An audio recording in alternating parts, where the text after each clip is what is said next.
తిరుమలలో సుప్రభాత సేవకి అవకాశం వచ్చినప్పుడు ఎవరు వదులుకుంటారు చెప్పండి.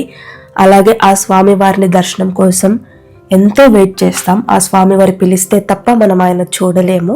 అలాంటిది మాకు ఎలక్ట్రానిక్ సేవా డిప్లో సుప్రభాత సేవకైతే మేము సెలెక్ట్ అయ్యాము. ఇన్స్టాగ్రామ్లో ఇలా ఒక వీడియో పెట్టినప్పుడు చాలా మంది అయితే నాకు కమెంట్ అండ్ డిఎం చేశారు, ప్రాసెస్ ఏంటి, ఎలా అప్లై చేసుకోవాలి ఏంటి అనేది. సో ఈ వీడియోలో లాస్ట్లో ఎలా అప్లై చేసుకోవాలి ఏంటి ప్రాసెస్ మొత్తం నేను షేర్ చేస్తా. మా ఎక్స్పీరియన్స్ కూడా నేను మీతో షేర్ చేసుకుంటాను. మేమైతే జూన్లో అప్లై చేసుకున్నాం అనమాట ఆన్లైన్ డిప్ ద్వారా. బట్ మాకు సెప్టెంబర్ మంత్కి అయితే మేము సెలెక్ట్ అయ్యాము. అప్పుడు బ్రహ్మోత్సవాలు జరుగుతున్నాయి. తిరుమల మొత్తం బ్రహ్మోత్సవాలు అంటే చాలా హాయిగా ఉంటుంది. ఇంకా డెకరేషన్స్ అన్ని చూడడానికి. చాలా మంది రూమ్స్ కూడా ఎలా ఉంటాయి అనేది వీడియో చేయమన్నారు. నెక్స్ట్ వీడియో డెఫినెట్గా రూమ్స్ గురించి పోస్ట్ చేస్తాను. సో మేమైతే ఈవినింగ్ వెళ్ళాక రూమ్లో ఫ్రెష్ అప్ అయ్యి ఇంకా వరాహస్వామి దర్శనానికి చేసుకుందామని వెళ్ళాం. అండ్ అలాగే వాహనాలు కూడా ఉన్నాయన్నమాట, లైక్ బ్రహ్మోత్సవాలు కదా, సో అవి కూడా చూద్దామని మేమైతే ఈవినింగ్ అలా వెళ్ళాము.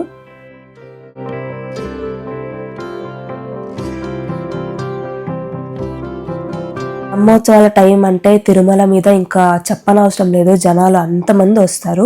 మీరు చూస్తున్నారు కదా వీడియోలో ఎంతమంది ఉన్నారో. మాకు వరాహస్వామి దర్శనం కూడా ఆ రోజు జరగలేదు, బికాస్ ఫుల్ క్లోజ్ చేశారు. బ్రహ్మోత్సవం టైంలో ప్రతిరోజు ఒక్కొక్క వాహనం వస్తుంది స్వామివారిది. మేము వెళ్ళిన రోజు అయితే సింహవాహనం వచ్చింది. ఇంకా ఎలాగో వెళ్ళలేం అనేసి మేము ఇంకా వెంగమాంబలో నైట్ భోజనం చేయడానికి వెళ్ళాము. మేము వెళ్ళిన ప్రతిసారి ఒక్క రోజైనా లైక్ ఒక్క పూటకైనా ఇక్కడ మేము భోజనం చేస్తాము. స్వామివారి ప్రసాదం లాగా ఎంతో తృప్తిగా ఉంటుంది ఇక్కడ తింటే మాకు.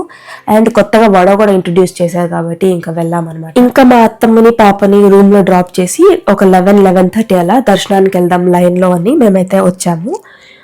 డిప్లో ఓన్లీ ఇద్దరు మాత్రం రిజిస్టర్ చేయొచ్చు. నేను మా ఆయనది చేసుకున్నప్పుడు మాకు సెలెక్ట్ అయింది. సుప్రభాత సేవకి ఎర్లీ మార్నింగ్ 2కి అయితే లోపలికి అలౌ చేస్తారు. బట్ 12 నుంచే ఈ చెక్కింగ్ అండ్ కంపార్ట్మెంట్లో వేయడం ఇలా అన్ని 12 నుంచే స్టార్ట్ అవుతుంది. సో మేము ముందే వెళ్తే ఫస్ట్ ఉండొచ్చు అనేసి మేము అలా 11:30కి వెళ్ళాము. టీటీడీ దేవస్థానం అఫీషియల్ వెబ్సైట్ లాగిన్ అయ్యి అందులో ఫస్ట్ ఆప్షన్ ఎలక్ట్రానిక్ సేవా డిప్ అని ఉంటుంది. అది క్లిక్ చేశాక మీరు నంబర్ ఆఫ్ పర్సన్స్ చూపిస్తుంది. మీరు ఓన్లీ ఇద్దరు మాత్రమే సెలెక్ట్ చేసుకోవచ్చు.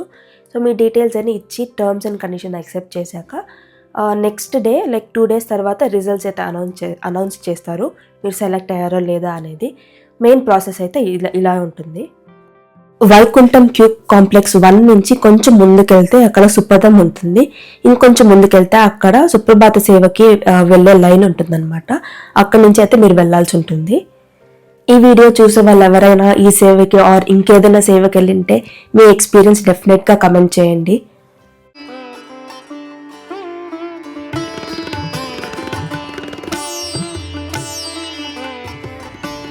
సుప్రభాత సేవకి వెళ్ళామని చెప్పాను కదా. సో ముందుగా ఆన్లైన్లో ఎలా బుక్ చేసుకోవాలో చెప్తాను. Every month 18th or 19th అలా టీటీడీ వెబ్సైట్లో మనకి ఆ సేవకు ఓపెన్ చేస్తారు. సేవా డిప్ అని ఉంటుంది, ఎలక్ట్రానిక్ సేవా డిప్. అందులో 2 members మ్యాక్సిమం అనమాట రిజిస్టర్ చేసుకోవాలి. సో ఆల్ సేవాస్ మనం సెలెక్ట్ చేసుకుంటే మనకు లక్ ఉంటే ఏదో ఒక సేవ దొరుకుతుంది. తోమాల సేవ, సుప్రభాత సేవ, అర్జిత సేవ ఇలాగా. సో సుప్రభాత సేవ మాకు దొరికింది. ఆల్మోస్ట్ ఒక 5 monthsగా అప్లోడ్ చేసుకుంటే ఈ జూన్లో ఏమో మేము సెలెక్ట్ అయ్యాము సెప్టెంబర్ మంత్కి. సో మా దర్శనం ఎలా ఉన్నింది అసలు, ఫస్ట్ డోర్ నుంచి చూసాం. ఒక 10 feet డిస్టెన్స్లో ఉన్నాడు దేవుడు, అంతే చాలా బాగుంది. మొదటి గడప దర్శనం చాలా బాగుంది. అన్నమయ్య మూవీలో నాగార్జున వెంకటేశ్వర స్వామిని చూసినట్టే ఎంత ఫీలింగ్ ఉందో అలా వస్తుంది మనకి. నిజరూప దర్శనం ఉన్నిందనమాట. మా నార్మల్గా చూసేకి అండ్ సుప్రభాత సేవలో ఆ నిజరూప దర్శనం చూసేకి చాలా డిఫరెన్స్ ఉంది. నిజరూప దర్శనంలో స్వామిని చూసినప్పుడు చాలా ఆనందంగా ఉంటుంది. అసలు ఆనంద నిలయంలో మనకు అలా స్వామిని చూస్తున్నప్పుడు ఫీలింగ్ ఉంటుంది కదా, చాలా బాగుంటుంది. అలాగే మనకి ఇంకా కళ్ళు ఆర్పకుండా అలాగే చూడగలుగుతాం అనమాట. ఎందుకంటే ఫ్రంట్ మొదటి గడప దర్శనం కదా, అక్కడ వరకు వెళ్ళి అసలు మనకి ఈ ఆర్నమెంట్స్, ఫ్లవర్స్ ఏమి పూలమాలలు ఇవేం లేకుండా ఓన్లీ మనము స్వామి స్టాచ్యూని దగ్గర నుంచి చూస్తే ఆ ఫీలింగే చాలా బాగుంది. అది మనము అనుభవం చెందితేనే మనం అది చెప్పగలుగుతాం. అది మాటల్లో అది తక్కువే అవుతుంది. మీరు ఒకవేళ అలా చూడాలనుకుంటే శ్రీవాణి టోకన్స్ కూడా ఏదో ఇస్తారు తిరుమల పైన కదా, బట్ అది సుప్రభాత కాదు, నార్మల్ విఐపి బ్రేక్ దర్శనం. బట్ మొదటి గడప వరకు వెళ్తారండి, అది మూడో గడప వరకు అన్నా వెళ్తారు కనీసము. అది 10,500 పర్ పర్సన్ ఉంటుంది. కొండపైన 800 టికెట్స్ ఇస్తారు, కింద ఎయిర్పోర్ట్ దగ్గర 200 టికెట్స్ ఇస్తారు. అండ్ ఇక్కడ మనకి అప్పటికప్పుడే కావాలి అంటే ఇక్కడ మనకి టోకన్ కట్టుకొని వెళ్ళాలి, లేదంటే లక్కీ డిప్లో వేస్తే మనం లక్ అంటే సెలెక్ట్ అయితే మనకి మెసేజ్ వస్తుంది.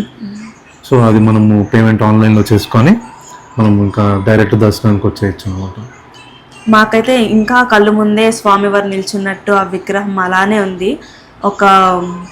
ఒక మాటల్లో చెప్పలేము అనమాట ఎక్స్పీరియన్స్, అంత బాగుంది. మీరు ఎక్స్పీరియన్స్ అయితేనే మీకు తెలుస్తుంది. మేమైతే నెక్స్ట్ మళ్ళీ ఎప్పుడు బుక్ చేసుకుందామా, ఎప్పుడు లక్కీ డిప్ మళ్ళీ దొరుకుతుందా అని అయితే వెయిట్ చేస్తున్నాం మేము. సో ఈ వీడియో ఇక్కడ ఎండ్ చేస్తున్నా. నా ఛానల్ కొత్తగా చూస్తున్నట్టయితే please subscribe to my channel. Next